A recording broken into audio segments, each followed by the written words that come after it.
And before this, Elisha, the priest, having the oversight of the chamber of the house of God, was allied with Tobiah. Now, if you read whenever Nehemiah was making the wall, every time that there was trouble, it said, and Sanballat and Tobiah and the Amorite. They went through this list of all the people that was fighting, okay? This is the man that every block that was laid on the wall was fighting. And look what they did for him. And he had prepared for him a great chamber, where aforetime they laid meat offerings and frankincense in vessels, and the tithes of the corn and the new wine and the oil, which was commanded to be given to the Levites and the singers and the porters, and the offerings of the priests. So they took the church treasury, got all the offerings out of it, took the enemy, didn't only let him come in to visit, but built him a room. Oh, is there anybody in this church with me? Huh? Look, but in all this time was not at Jerusalem. Here he's talking about where he went back for a while and then he came. We're going to skip down through here. And verse 7, and I came to Jerusalem and understood the evil that Elisha did for Tobiah in preparing him a chamber of the courts of the house. And it grieved me so for, I love it. Look here at Nehemiah. Listen, I'm telling you, I love this man. And it grieved me sore, therefore I cast forth all the household stuff of Tobiah out of the chamber. Come on, somebody. Then I commanded that they cleanse it thither, and I brought again the vessels of the house of God and the meat offering and the frankincense. He said, listen, you all didn't just let sin visit. You all have moved him in. And he didn't take a board meeting. He didn't cast a vote. He didn't even call him up and say, come get your stuff. He went in, started grabbing lamps, started walking outside. Come on, somebody. Went in, got his couch, told two men, get the couch out. They walked out the door. They went to the court's house steps and pitched the couch out in the yard. My God, in the time we've not only let sin visit on Sunday, we've moved sin in to the house of God. Is there anybody here? We've moved it in. We've set it up a lamp. We've set it up a couch. We've set it up a bed. But I like somebody that'll stand up, said this ain't right. It ain't right. He walked up. He said, here's jealousy. It has no place in the house. And he pitched it out. He walked up, said, here's envy. He grabbed it. He didn't take a board meeting. He throwed it out. He said, here's strife. He grabbed it. He throwed it out. Why? Because he said it don't belong here. My God, not only will sin creep into the worship service, sin will set up a house right in the church. Hello? Sin will set up a house and live right in the church. You don't think there's some devils wouldn't like to live here?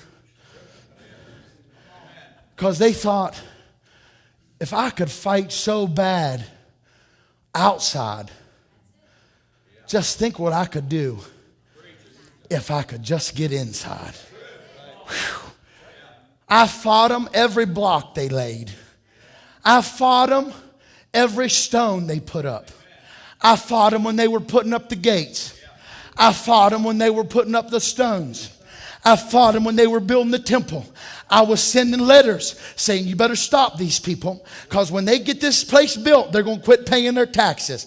I sent up there and told Nehemiah, come down off of the wall. I was the one who did it. Come down off of the wall. Let us go out to the plain of Ono and let us reason together. This was Tobiah, the very enemy that fought. And that's what made him so mad. He thought, my God, they haven't just let him in. They built him a room right in the middle of the church. And I'll let you know something today. It's time that we get the devils out of the church. It's time that we get their house. It's time to take a board meeting and vote them out. It's time to grab them and throw them out. Oh, that's good preaching right now. Hello. Huh. Set up camp right in church. They'll get a jealousy. They'll move it right in. Come on, somebody. They'll move it right in. And they'll just start going from one person to the other. And the devil will set up a stronghold right there. He'll get jealousy. Come on, is there anybody in this place with me? He'll get jealousy. He'll get somebody get jealous because somebody got a new car. And they won't just let it visit and then get cleaned out. They'll move it in. Say, oh, we enjoy it so much. We're going to just bring it on in. And he'll set up a house and live right in the church. Is there anybody in this place with me? The devil will take such a stronghold if you're not careful. Because he does enough damage whenever you're fighting him and he's trying to get in and he's worrying about you. But some people, they just bring him right in. They say, hey, we don't need the treasury anymore because nobody's paying their tithes anyhow. I'm going to get there in a minute. He said, let's move this stuff all out of here and let's set up a bed and let's put a couch in here. Let's not just make them a chamber because this is our honored guest, the enemy of Israel. We're going to bring him right in, fix him up a big house right in the middle of a church. That way nothing goes unless he knows about it. My God, there's so many spirits that try to set up in churches. They try to set up religious spirits and they set up a house for them and say, oh, your hair's not long enough, or oh, your hair's not, come on somebody. They'll set up a religious spirit and say, oh, your dress isn't long enough, oh, come on somebody, your collar's not tight enough. They'll set up them strongholds right in the church. Hello? You know what you got to do? You got to just grab them. Open up that door, baby. I'm not talking about the people, even though there are a few people I'd like to do that to. It might come to that. If you ever see Chatter coming after you. Me and Chatter, we got us a sign, baby. I'm sitting up there on the pulpit and he sees me give the sign and point at you. You better just start moving because Chatter's coming after you. Huh? You think he's just sitting back here looking pretty. He's not there to look pretty.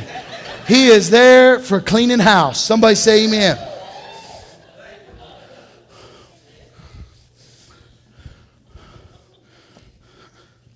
I could preach there for a while. I'm going to preach that message. I'm going to set me a bunch of stuff up here. When you see it up here, you're going to know it's there. I'm going to put me some lamps and couches and all kinds of stuff up here, and we're going to throw it out. Wouldn't that be good? I'm going to preach that somewhere else because y'all won't shout with me anyhow. Look here. So far, we got sin crept into the worship service. Sin built up a house. I was kind of just starting to get an acquired taste for this.